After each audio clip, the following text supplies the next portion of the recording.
әкешім Дулат, анашым Әйгерім. Қой, мұнда маған жақын адамдар өте көп екен. Мен әлі кішкентаймын, бірақ бәрін түсінемін.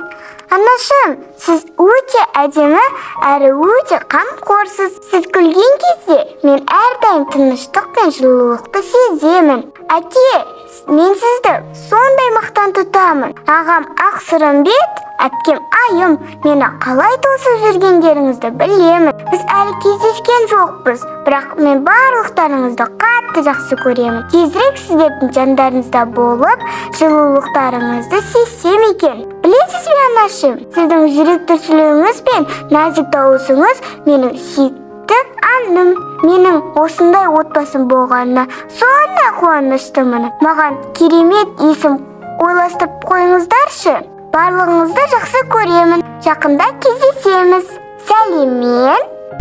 Дулат пен Әйгерімнің болашақ.